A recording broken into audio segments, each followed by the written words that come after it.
पढ़ाई में मेडिटेशन का क्या रोल है ये किसी को बताने की दरकार नहीं है। हिसाब से हर स्टूडेंट को मेडिटेशन करना चाहिए।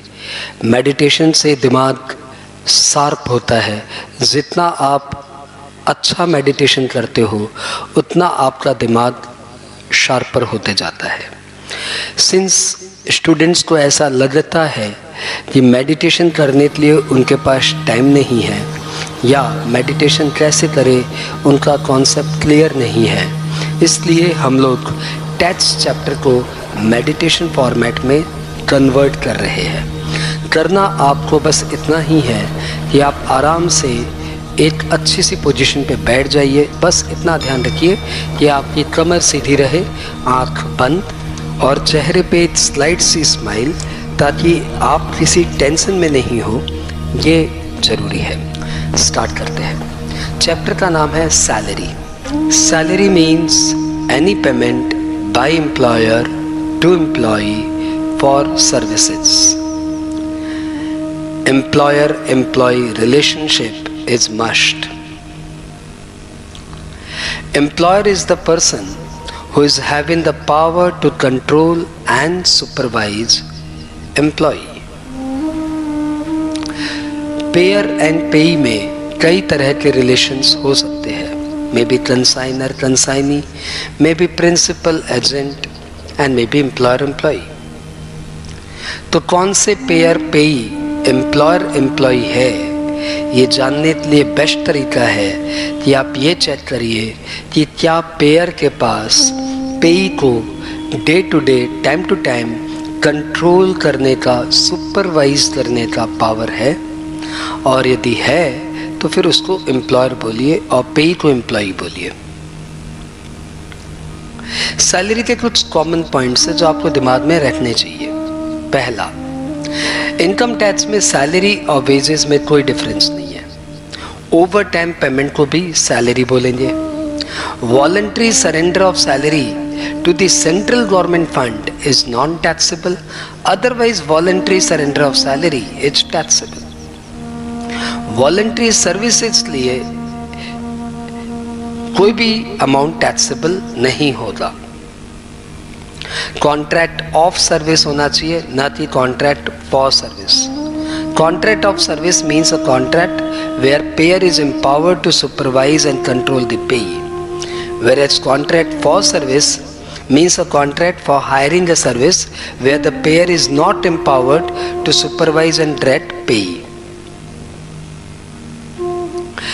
एम्प्लॉयर यदि एम्प्लॉयर की कैपेसिटी में पेमेंट करे तो उसको सैलरी बोला जाएगा। एम्प्लॉयर यदि किसी अदर कैपेसिटी में पेमेंट करे तो फिर वो सैलरी कैटेगरी में नहीं आएगा। सैलरी में be in cash, may be in kind. यदि आपको सैलरी एक से ज़्यादा सोर्स से मिलती है तो सारे सोर्सेज की सैलरी एक साथ कंपाइल करके हम लोग टैक्स करेंगे। सैलरी आपको प्रेजेंट एम्प्लॉयर से भी मिल सकती है, फ्यूचर एम्प्लॉयर से भी मिल सकती है और फॉर्मर एम्प्लॉयर से भी मिल सकती है। यदि पार्टनर को सैलरी मिले फ्रॉम इट्स फर्म तो फिर हम लोग उसको बोलेंगे दिस इज PGBP। यदि प्रोप्राइटर को सैलरी मिले फ्रॉम हिज प्रोप्राइटरी कंसर्न तो हम लोग इसको बोलेंगे डमी ट्रांजेक्शंस। आप अपने आप को सैलरी नहीं दे सकते because proprietorship concern and proprietor are same. Director's fee taxable as IFOS, director remuneration taxable as salaries. Retainership fee is taxable as PGBP. Pension to retired employee is taxable as salary. Pension to widow or legal heir of deceased employee is taxable as IFOS. Remuneration to judges is taxable as salary and remuneration to member of parliament is taxable as IFOS. School के teachers को यदि copy check करने के लिए कोई fees दी जाती है तब भी this will be taxable as salary. और एक नॉन एम्प्लॉय बंदे को यदि कॉपी चेक करने के लिए कोई फीस मिलती है तो that is taxable as IFOS। शुरू करते हैं सैलरी तेरे कितने नाम। सैलरी के विभिन्न नाम हैं और एक एक करके हम नाम को सुनेंगे और उसका टैक्स ट्रीटमेंट देखेंगे। Basic salary fully taxable. Basic salary करते समय पे स्केल का ध्यान रखिएगा कि कई बार आपको ऐसे सैलरी दी जाती है बेसिक 10,000 -2,000 -14,000 -5,000 -34,000। इसका मतलब जब आपने कंपनी ज्वाइन की थी तब आपकी सैलरी थी 10,000, अगले महीने हो गई 12,000, उसके अगले महीने हो गई 14,000, उसके अगले महीने हो गई 14,000 होने के बाद इंक्रीमेंट होगा 5,000। तो 14 5 19, 19 5 24, 24 5 29, ऐसे हर साल अब आपकी सैलरी 5,000 रुपया बढ़ रही है। Salary is taxable on cash basis और due basis which ever is earlier. इसका मतलब एडवांस सैलरी भी टैक्सेबल है और एरियर और आउटस्टैंडिंग सैलरी भी टैक्सेबल है। डियरनेस अलावेंस, डियरनेस अलावेंस को डियरनेस पे, inflation allowance, standard of living allowance, किसी भी नाम से बुलाओ, dearness allowance is fully taxable. Dearness allowance whether forms a part of salary or forms a part of retirement benefit or not, both cases it is fully taxable. Commission या तो as a percentage of turnover हो सकता है, as a percentage of profit हो सकता है, या फिर फिक्स कमीशन हो सकता है। तीनों ही केसेस में commission fully taxable, fees fully taxable, annuity fully taxable, bonus यदि बोनस वॉलंटरी मिले तो bonus is taxable as perquisite, और यदि बोनस आपको कॉन्ट्रैक्चुअल मिले तो bonus will be taxable as bonus. In any case bonus will be fully taxable. Retirement benefit, retirement benefit के main topic है gratuity, leave encashment, pension, RC, VRC. We start with gratuity. Gratuity में 3 divisions, यदि gratuity continuation of service में मिले तो taxable, gratuity death पे मिले तो नॉन टैक्सेबल, ग्रेच्युटी रिटायरमेंट में मिले तो गवर्नमेंट एम्प्लॉय के हाथ में non taxable, non government employee के हाथ में minimum of the following shall be exempted under section 1010. Number 1, if you are covered by PODA, actual gratuity received, statutory amount 20 lakh, 15 by 26 into completed year of service into salary per month. Here completed year of service considers fraction in excess of 6 months, यानी यदि आपने 15 साल 6 महीने काम किया है तो 15 साल, और 15 साल 6 महीने 10 दिन काम किया है तो 16 साल. Number 2, if you are not covered by PODA,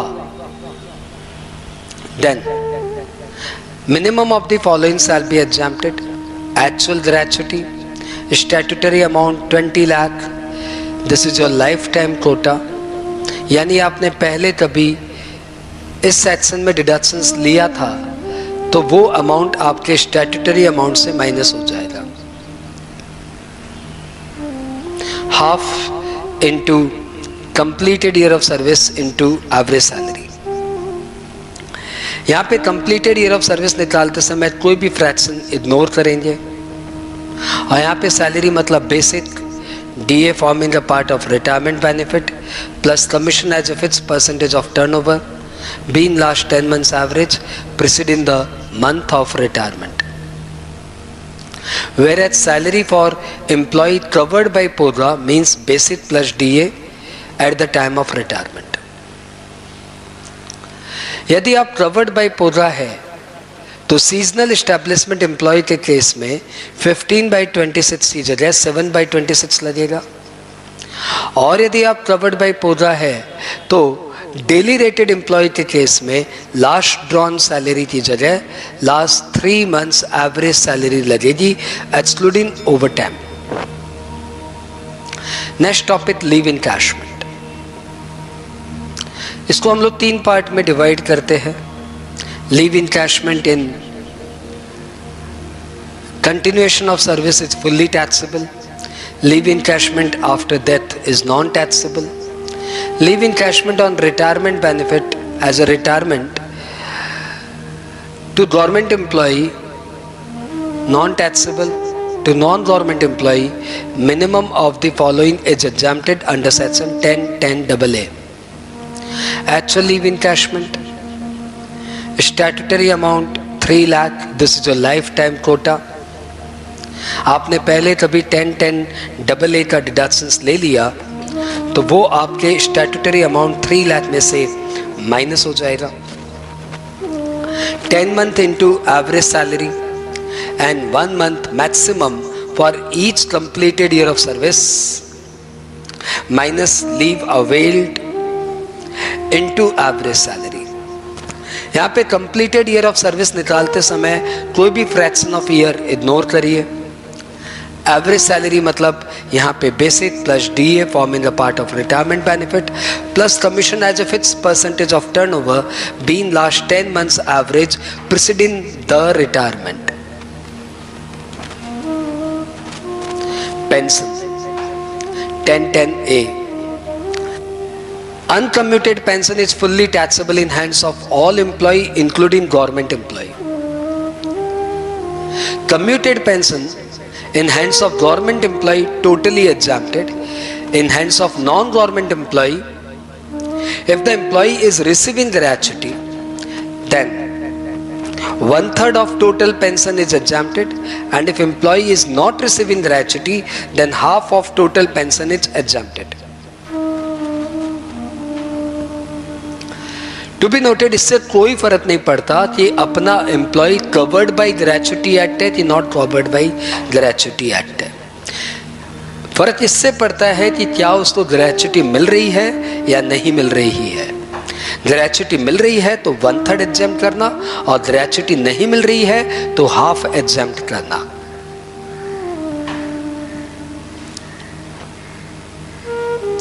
retrenchment compensation Section 10(10)B. Minimum of the following is exempted. Number 1, actual compensation. Number 2, statutory amount 5 lakh. And number 3, amount as per Industrial Dispute Act. Industrial Dispute Act में भी मोटा मोटी यही रहेगा, 15 days average salary into completed year of service. यहाँ पे भी वही बात है कि any fraction in excess of 6 months shall be taken as 1 year.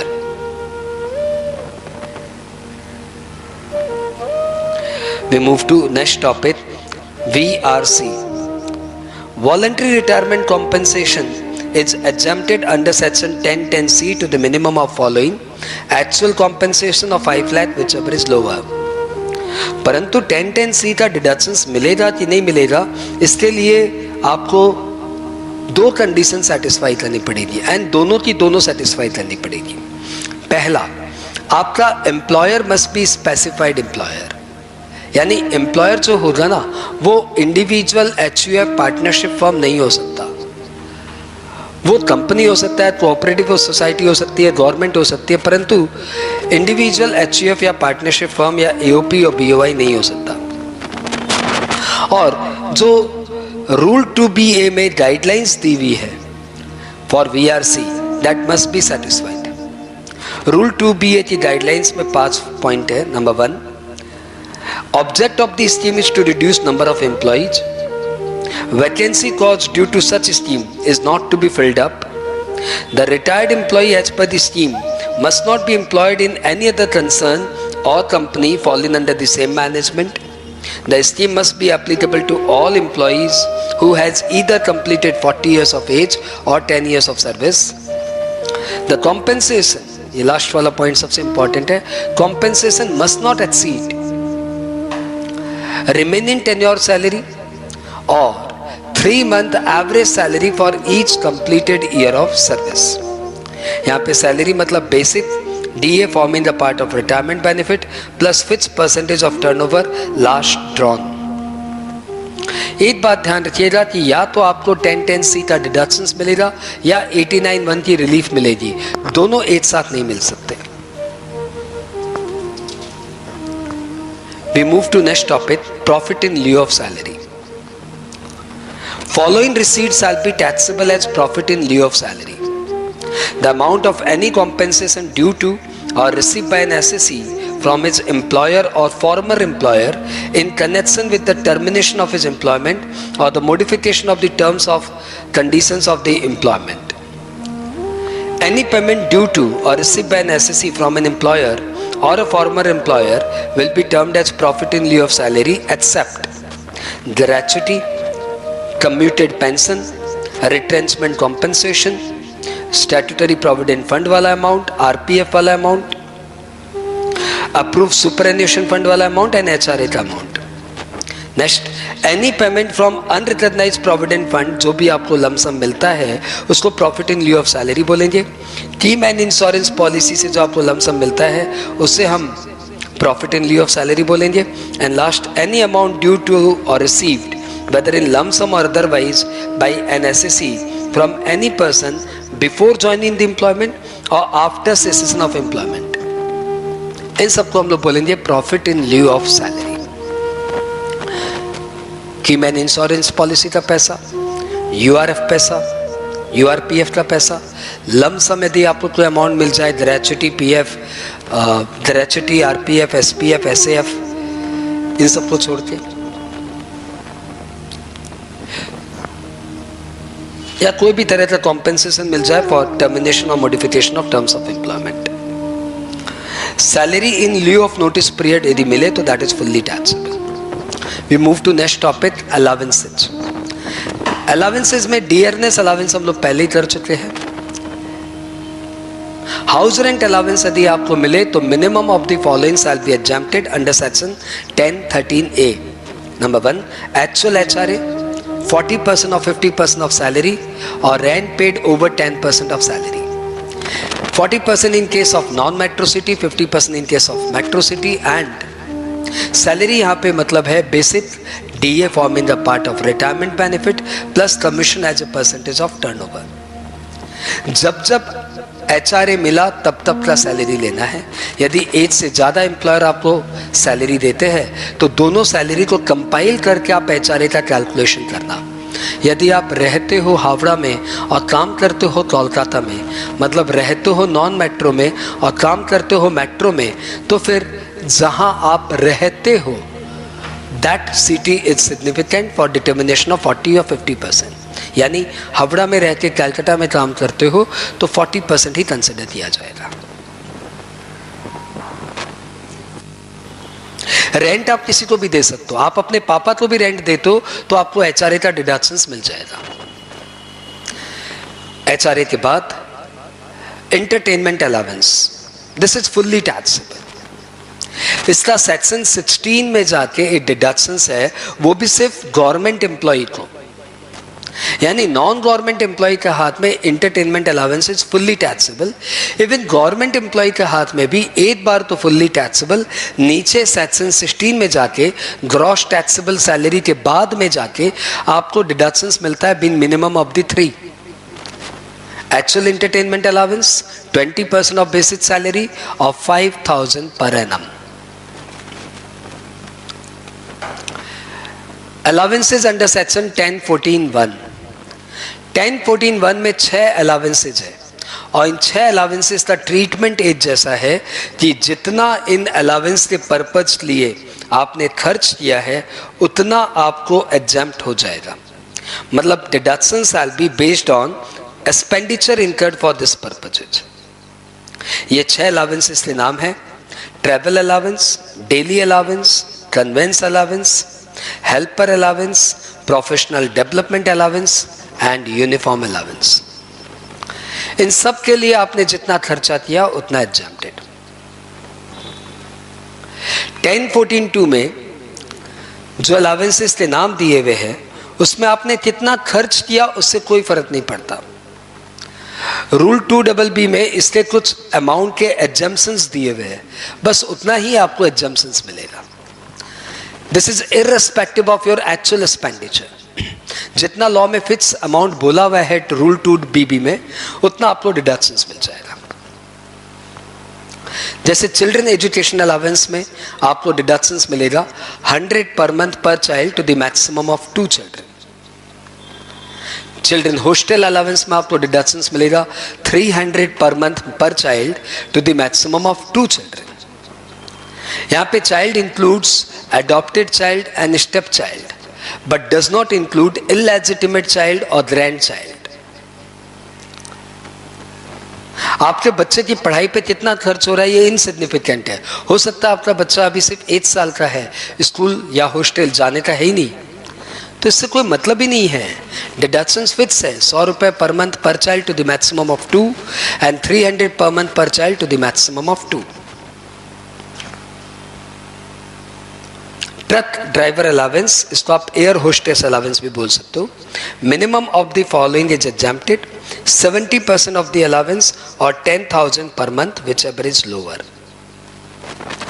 Transport allowance is an allowance given to employee to meet journey expenditure from office to home and home to office, और इसका deduction सिर्फ handicapped employee को मिलता है to the minimum of following actual allowance or 3200 per month whichever is lower। इसके अलावा border area allowance में 1300, tribal area allowance में 200 एंड हिली एरिया अलावेंस में 800 रुपए का एग्जम्पशन है। अलावेंस से रिगार्ड में आप ध्यान रखना कि यदि आप गवर्नमेंट एम्प्लॉय हो और इंडिया के बाहर एम्प्लॉयड हो, government employee working outside India and being a citizen of India, then all allowance and all perquisites are exempted under section 10 subsection 7।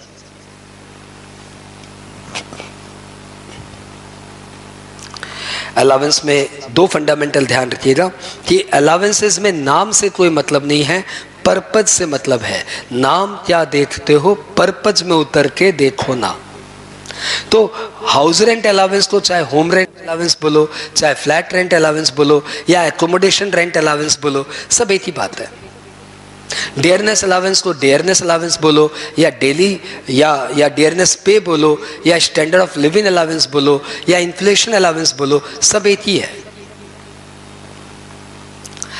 इन सब के अलावा यदि आपको और कोई अलावेंस मिलता है तो एकदम सिंपल सी बात, एकदम फिक्स रूल है कि यदि अलावेंस का पैसा ऑफिस पर्पस में यूज हुआ तो एग्जेम्प्ट, और यदि ऑफिस पर्पस में यूज नहीं हुआ तो अलावेंस इज फुल्ली टैक्सेबल। यानी जितने अलावेंस अभी अपने किए उनको छोड़ के बाद बाकी सारे allowance is fully taxable unless and until amount is use for office purposes. We move to next topic. Name of the topic is perquisite. सबसे पहले हम लोग करते हैं एग्जेम्प्टेड परक्विजिट। परक्विजिट 2 ही तरह की होती है, या तो एग्जेम्प्टेड या फिर taxable. We start with exempted perquisite. Free refreshment is exempted, यानी ऑफिस में जो चाय कॉफी नॉन अल्कोहलिक बेवरेजेस जो भी मिल जाए that is non taxable. Alcoholic beverages मिले तो टैक्सेबल हो जाएगा। Free meal up to ₹50 per meal is exempted, या free meal through non transferable coupon at 18 joints etcetera is up to 50 per meal exempted। Free ration to armed force personnel is fully exempt। Goods manufactured by employer and sold to employee at concessional rate। Boss ने जो goods बनाया वो goods अपने cost पे employ को दे दे, मतलब market से कम में दे दे, exempted। Conveyance facility from office to home, home to office is exempted। Training cost of employee या educational cost on employee is exempted, यानी एम्प्लॉय की पढ़ाई पर कोई खर्च हो तो पूरा एग्जेम्प्ट।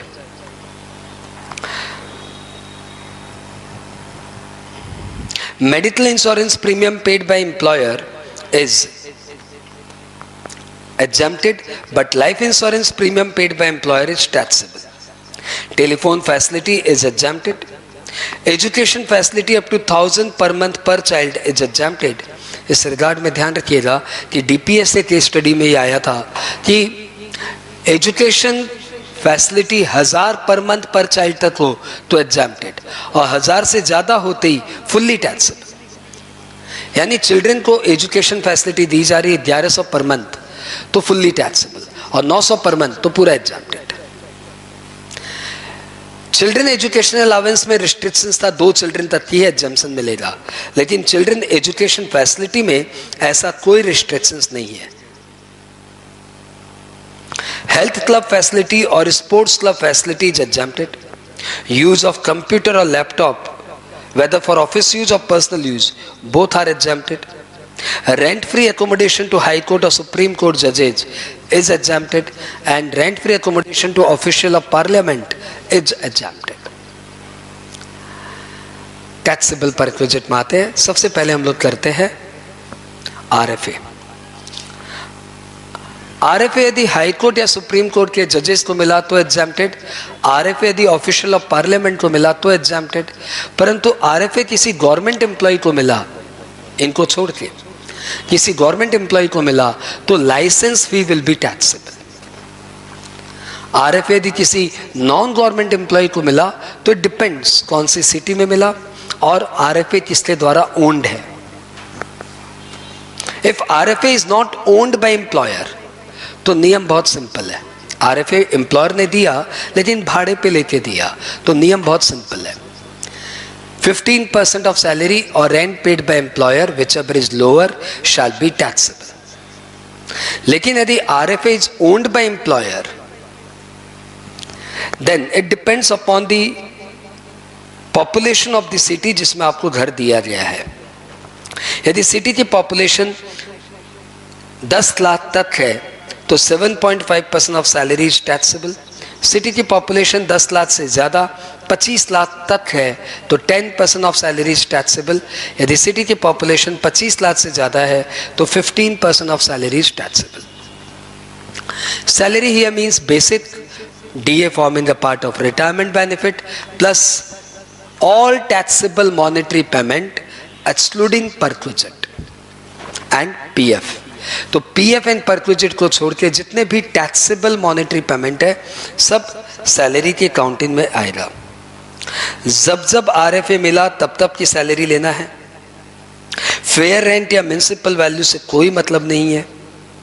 यदि आपको 8 से ज़्यादा एम्प्लॉयर सैलरी दे रहे हैं तो सारी सैलरी को कंपाइल करके हम लोग RFA के लिए 15% कंप्यूट करेंगे या 7.5% कंप्यूट करेंगे। RFA के कैलकुलेशन में यदि आपको gratuity during continuation of service मिले तो कंसिडर करिए, लेकिन कोई भी रिटायरमेंट बेनिफिट कंसिडर मत करिए एक्सक्लूडिंग अनकम्यूटेड पेंशन। मतलब मंथली वाली जो पेंशन मिलती है वो RFA की सैलरी में आएगी, परंतु जो लमसम वाली पेंशन मिलती है वो RFA की सैलरी में नहीं आएगी। एडवांस सैलरी RFA के काउंटिंग में नहीं आता। यदि बॉस ने आपको 8 से ज़्यादा घर दे दिया है, मोर देन 1 RFA अलॉटेड, तो हर RFA के लिए 15% ऑफ सैलरी या 10 या 7.5% ऑफ सैलरी कंसिडर किया जाएगा, यानी each house will be taxable. लेकिन यदि आपको एम्प्लॉयर ने एक सिटी से दूसरे सिटी में शिफ्ट किया है, ट्रांसफर किया है, और फॉर द टाइम बीइंग आपको दोनों सिटीज में घर दिए गए हैं, तो for 90 days any one house shell be taxable at your choice, and after 90 days भी यदि आप दोनों हाउस ऑक्यूपाई करके रखे हो then both the house shall be taxable. Next, rent free furnished accommodation। यदि घर के साथ आपको फर्नीचर भी दिया जा रहा है तो घर का तो वैसे ही RFA जैसे निकाले थे। फर्नीचर के लिए यदि फर्नीचर ओन्ड बाय एम्प्लॉयर है तो 10% of original cost of furniture, और यदि फर्नीचर हायर्ड बाय एम्प्लॉयर है तो hire charges paid by employer shall be taxable perquisite. To be noted, यहाँ पे फर्नीचर मतलब all household appliances, even TV, refrigerator, oven etcetera will be considered as furniture. Concessional rent accommodation, यदि boss आपको घर देता है परंतु घर सस्ते रेट पे देता है, रेंट फ्री नहीं देता, तो पहले आप रेंट फ्री एकोमोडेशन की तरह इसे निकाल लीजिए, और उसके बाद जितना भी एम्प्लॉई ने रेंट दिया है to employer, I repeat, employee ने रेंट दिया है टू एम्प्लॉयर, उतना अमाउंट आप अपने RFA वाले डेटा से माइनस कर दीजिए। The result will be concessional rent accommodation perquisite. कोई भी कंसेशनल परक्विजिट मिले उसका ट्रीटमेंट ऐसे ही होता है, पहले आप उसे फ्री परक्विजिट की तरह वैल्यू करिए, less amount paid by employee to employer minus कर दीजिए, तो कंसेशनल परक्विजिट की वैल्यू आ जाएगी। एक आधे एक्सेप्शन से तो आपको नहीं पढ़ने हैं। होटल एकोमोडेशन, यदि बॉस आपको होटल में ही एकोमोडेट कर दे, यानी होटल ही आपका घर बन जाए, तो 15 दिन तक ये फैसिलिटी इज नॉन टैक्सेबल। 15 दिन के बाद minimum of the two will be taxable, 24% of salary और rent paid by employer which ever is लोअर। Salary here means same as RFA। Gas, electricity और water fully taxable.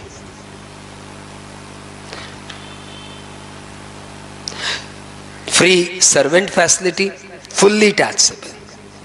Gardener facility, तो gardener facility shall be treated as servant facility, but if the gardener facility has been provided by employer with RFA and RFA is owned by employer, then gardener facility is fully exempted. Interest free loan, interest free loan यदि आपको 20,000 रुपए तक मिले तो it is एग्जैम्प्टेड perquisite. 20,000 से ज्यादा मिले तो पूरे लोन पे इंटरेस्ट विल बी टैक्सेबल। यहां पे इंटरेस्ट रेट हम लोग लेंगे SBI की रेट, और इंटरेस्ट कैलकुलेट करते समय हम लोग मंथ एंड बैलेंस लेंगे, यानी महीने के अंत में यदि आपका लोन है तो फिर पूरे महीने का इंटरेस्ट लगेगा, और महीने के अंत में यदि आपका लोन अमाउंट नहीं है तो पूरे महीने का इंटरेस्ट नहीं लगेगा।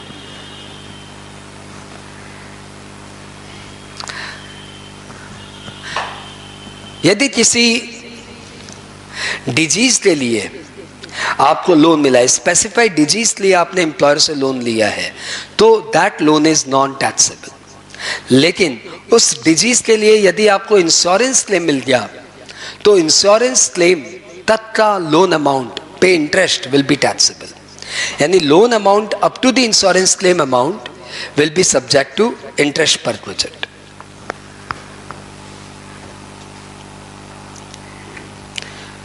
Loan provided at concessional rate of interest, आपको पता ही है कि पहले आप इसे इंटरेस्ट फ्री लोन की तरह कैलकुलेट करिए, फिर less interest paid by employee minus कर दीजिए। यूज ऑफ एसेट, यदि एम्प्लॉयर आपको कोई एसेट यूज करने के लिए दे तो यदि वो लैपटॉप या कंप्यूटर है तो नॉन टैक्सेबल, टेलीफोन है तो नॉन टैक्सेबल, कार है तो उसका ट्रीटमेंट अपने थोड़ी देर बाद पढ़ेंगे, लेकिन उसको छोड़ के और कोई एसेट यूज करने के लिए दे तो taxable perquisite will B if the asset is owned by employer then 10% of original cost, and if the asset is hired by employer then higher charges paid by employer. Sale of asset, employer अपनी asset यदि आपको sale करता है सस्ते में तो taxable perquisite shall be the written down value of asset minus sale value. Written down value of asset निकालने के लिए एसेट को 3 कैटेगरी में डिवाइड किया गया है। Number 1 car, number 2 electronic item यानी data processing item, and third any other item. Car के लिए रिटन डाउन वैल्यू निकालने के लिए डेप्रिसिएशन रेट कंसिडर करिए 20% और मेथड अडॉप्ट करिए written down value method. Data processing item के लिए, इलेक्ट्रॉनिक आइटम के लिए, इलेक्ट्रॉनिक आइटम मतलब टेलीविजन्स, रेफ्रिजरेटर, ये सब नहीं, डेटा प्रोसेसिंग वाले इलेक्ट्रॉनिक आइटम, उनके लिए रेट ऑफ डेप्रिसिएशन कंसिडर करिए 50% और मेथड कंसिडर करिए WDV मेथड। और कोई एसेट यदि एम्प्लॉयर आपको सस्ते में देता है तो उसके डेप्रिसिएशन निकालने के लिए रेट कंसिडर करिए 10% और मेथड कंसिडर करिए स्ट्रेट लाइन मेथड। WDV निकालते समय ये बात ध्यान रखिएगा कि any fraction of 12 month shall be ignored.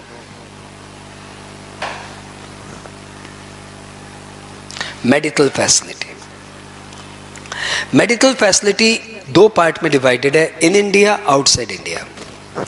Medical facility in India है तो 5 पॉइंट ध्यान रखिए।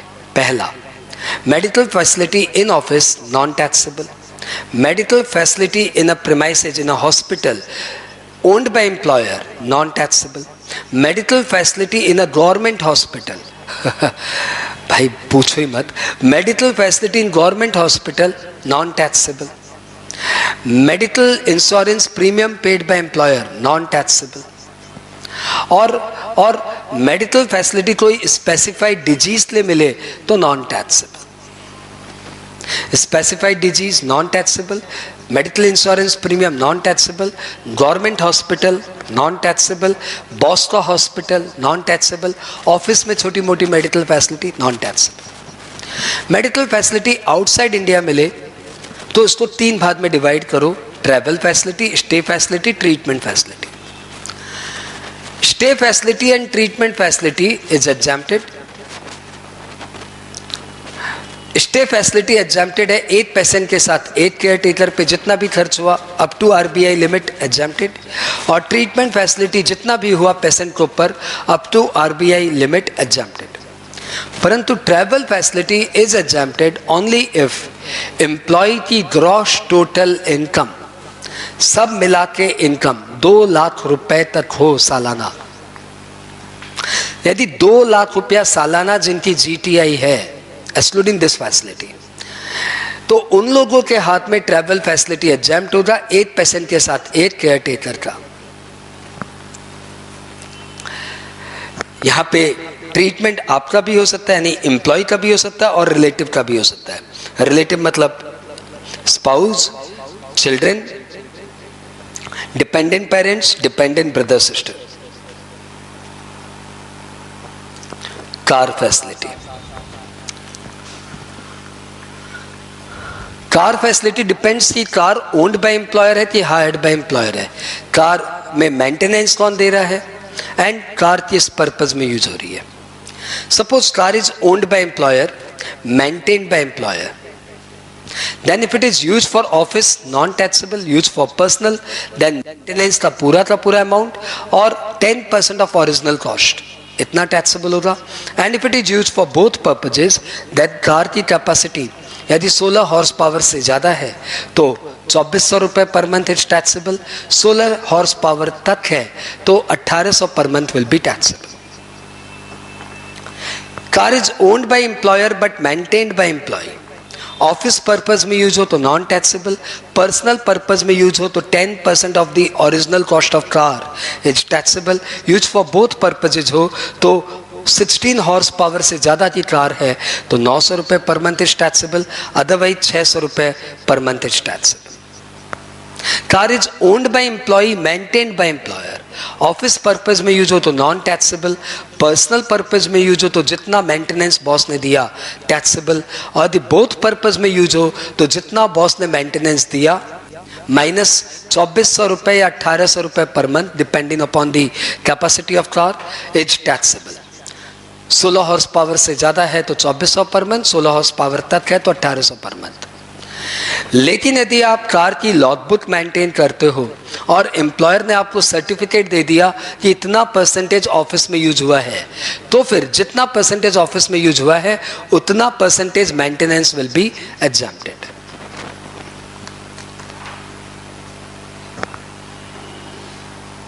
यदि कार के साथ ड्राइवर भी दिया हुआ है तो if it the car is use for office then non taxable, if the car is use for personal purposes entire driver salary is taxable, and if the car is use for both purposes then 900 per month for driver is taxable.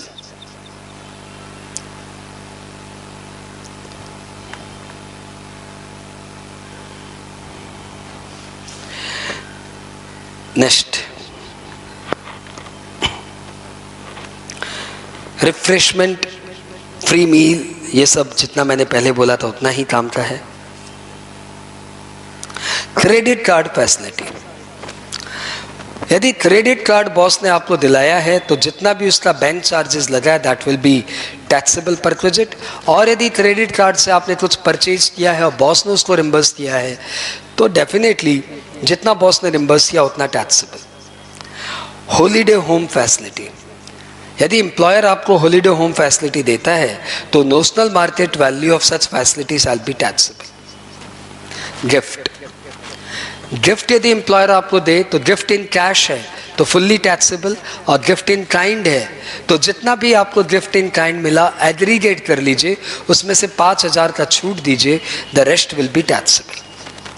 Club facility, यदि health club या sports club मिले तो non taxable, और कोई club मिले तो fully taxable.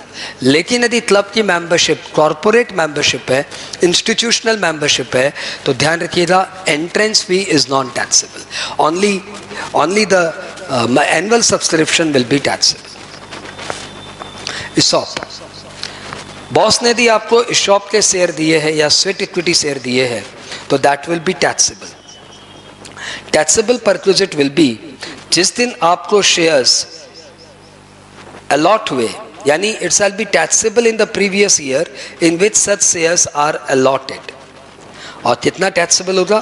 Fair market value of shares after subtracting the amount charge from employee shall be taxable, यानी fair market value minus issue price. इस रिगार्ड में आप ध्यान रखिएगा कि यदि ESOP के शेयर आपको मिलते हैं तो उसकी टैक्सेबिलिटी पे लेके एक अमेंडमेंट आया है, लेकिन वो सैलरी चैप्टर के लिए रेलिवेंट नहीं है। मतलब वो कब टैक्सेबल होगा उसको लेके एक अमेंडमेंट आया है जो मैं यहाँ पे डिस्कस नहीं कर रहा हूँ। लीव ट्रैवल कंसेशन, यदि एम्प्लॉयर आपको LTC देता है, लीव ट्रैवल कंसेशन देता है, तो ये 10 बातों का ध्यान रखिएगा। पहला, leave travel concession under section 10(5) is exempted perquisite provided travel is made in India. India में घूमने जाओ तो एग्जम्प्ट है, इंडिया से बाहर घूमने जाओगे तो टैक्सेबल हो जाएगा। दूसरा, सिर्फ ट्रैवल का खर्चा बॉस रिम्बर्स करे तो एग्जम्प्ट है, बॉस यदि आपको स्टे का खर्चा भी रिम्बर्स करे तो स्टे खर्चा वाला टैक्सेबल है। ट्रैवल आप किसी भी मोड से कर सकते हो, एयर मोड, रेल मोड और any other mode. Air mode से करोगे तो एयर मोड से ट्रैवल करोगे तो इकोनॉमी क्लास एग्जम्प्टेड है, इकोनॉमी क्लास के ऊपर जितना खर्च हुआ यानी बिजनेस क्लास में जो भी खर्चा हुआ दैट इज टैक्सेबल। और यदि रेल से गए तो किसी भी मोड में जाओ, चाहे फर्स्ट क्लास, सेकंड क्लास या 3 टियर या स्लीपर, किसी में भी जाओ, टैक्स सबके सब एग्जम्प्ट है। ध्यान रखना उतना ही खर्चा एग्जम्प्ट होगा जितना आपने एक्चुअली किया।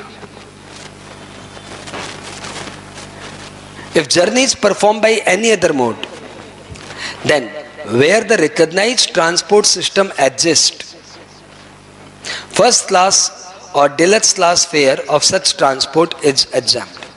Where recognized transport does not exist, first class AC fare of railway, as if the journey has been performed by railway, shall be exempted.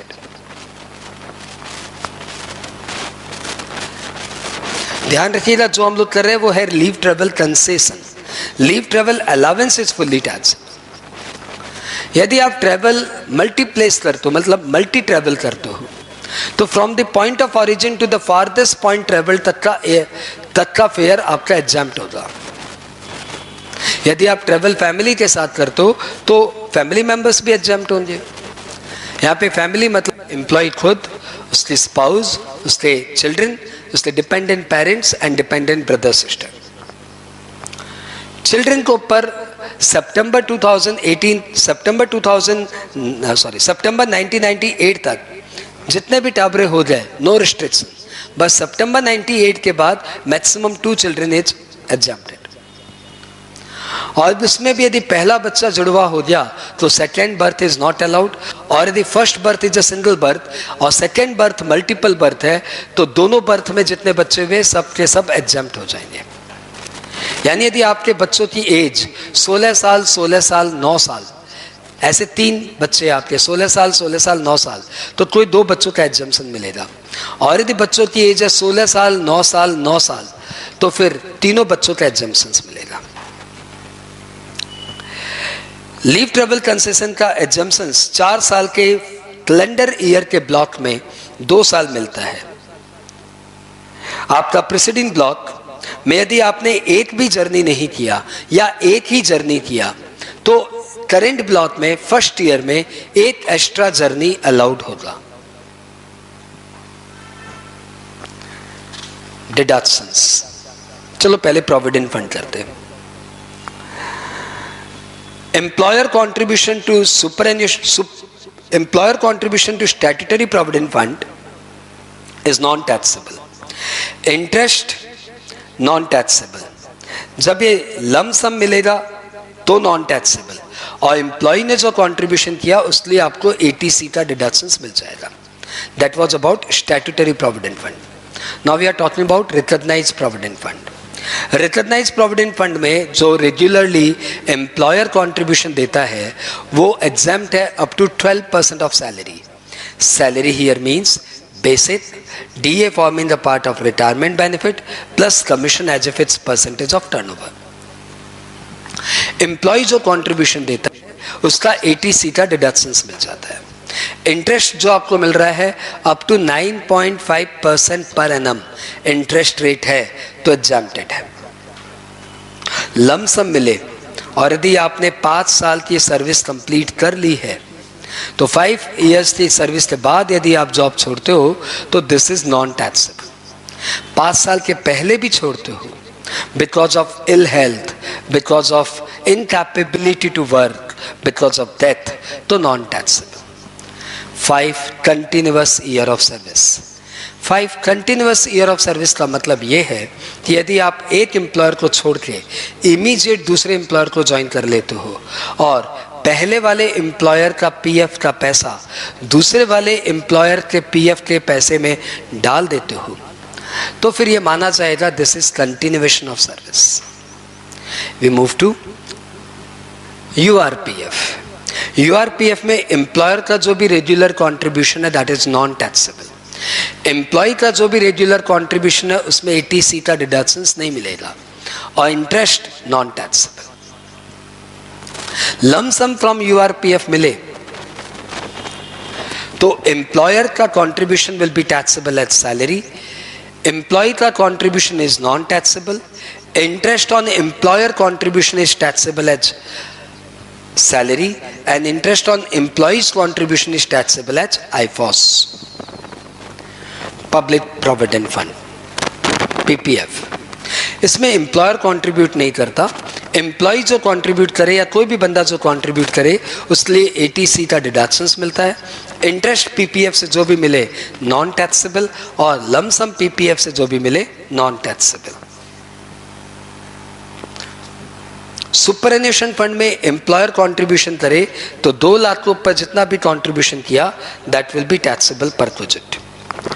New pension scheme में या नेशनल पेंशन स्कीम में employer का contribution will be fully taxable as perquisite.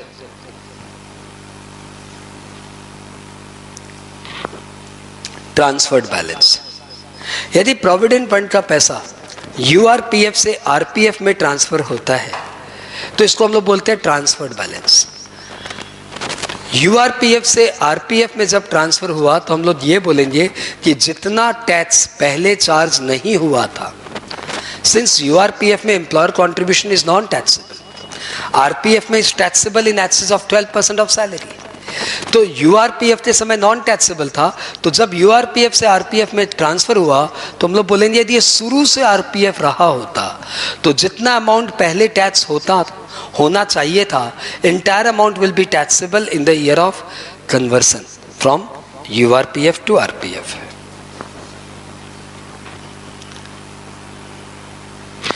Deductions,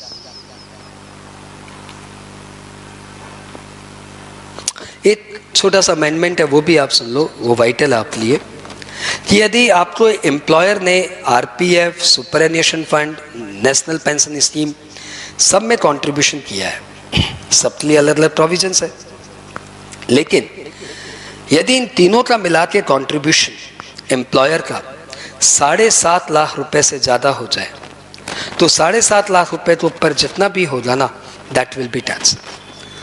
मतलब आप समझो individually RPF में आप डालिए 20% ऑफ सैलरी तक तो नॉन टैक्सेबल, इंडिविजुअली आप डालिए सुपरएन्यूएशन फंड में 2 लाख तक नॉन टैक्सेबल, लेकिन इंडिविजुअली आप सुपर एन्यूएशन फंड में डालते हो, जितना भी पैसा आप डालते हो, सुपर एन्यूएशन नहीं, एनपीएस में जितना भी पैसा आप डालते हो ना, एंटायर इज फुल्ली टैक्सेबल। ये सब बातें प्रोविजंस अपनी अपनी जगह है, इसमें कोई अमेंडमेंट नहीं है। अमेंडमेंट क्या आया है, ध्यान से सुनो। यदि इन तीनों को मिला के एम्प्लॉयर ने जो पैसे डाले हैं, यदि वो अमाउंट 7.5 लाख रुपए से ज़्यादा हो जाए, तो फिर 7.5 लाख से जितना भी ज़्यादा हुआ ना, that will be taxable.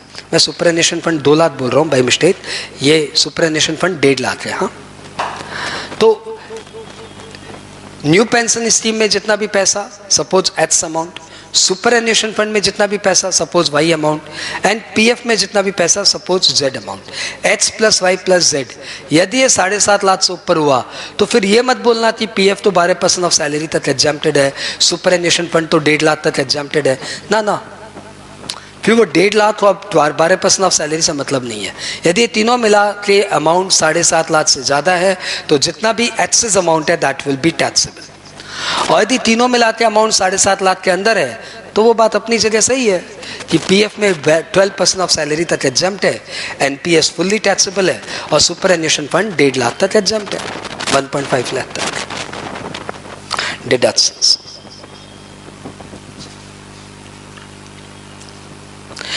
Standard deductions, the most popular one, आपकी सैलरी चाहे जो भी हो, इररिस्पेक्टिव ऑफ एनीथिंग, आपको 50,000 तक का डिडक्शंस मिलेगा।